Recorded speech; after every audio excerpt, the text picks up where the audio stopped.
Good evening, everyone. My name is Greg Shepard, and today I will be briefing you on an in-flight emergency landing without engine power.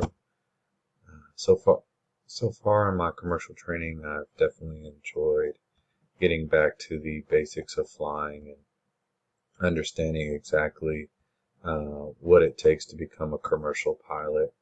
It's been a process, something that I've learned from is that you get what you put into it.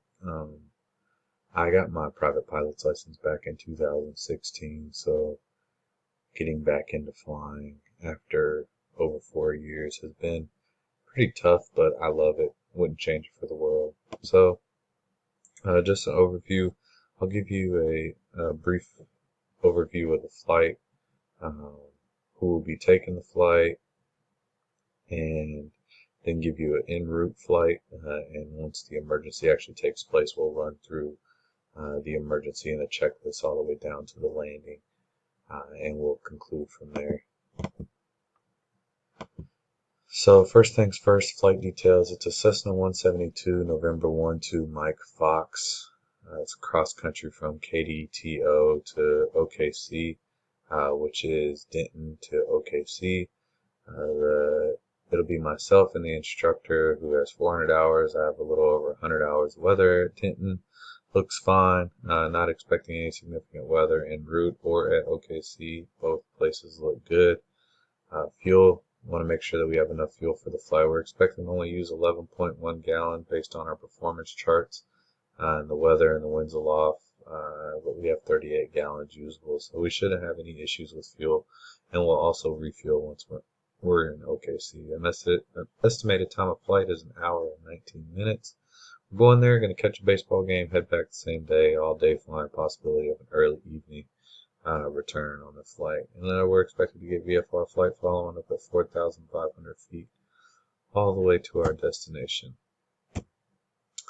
So once established at 4,500 feet, we can expect, or once we were established at 4,500 feet, the airplane begins to show signs of rough engine.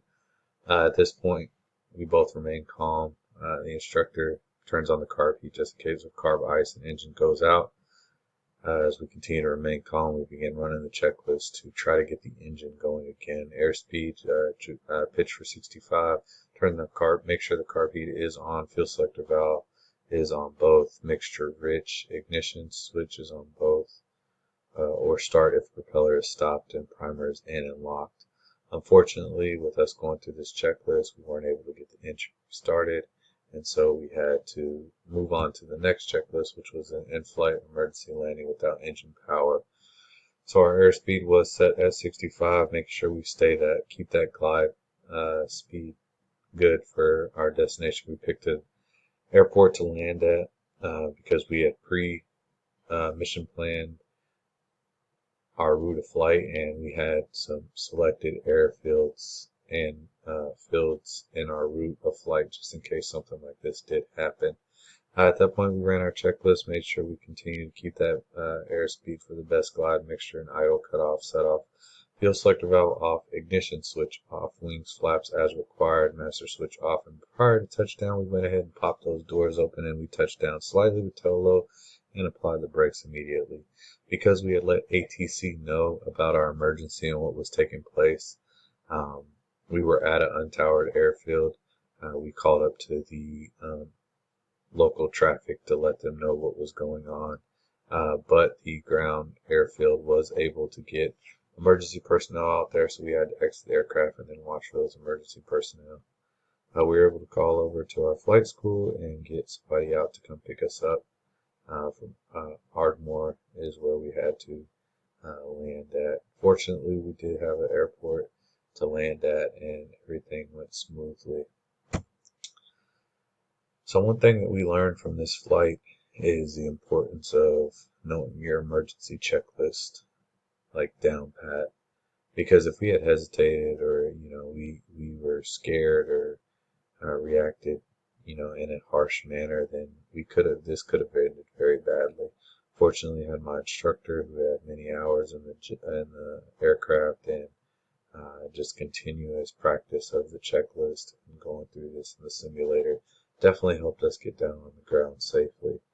Just remember to go through those A, B, C, D. So airspeed, best for the glide.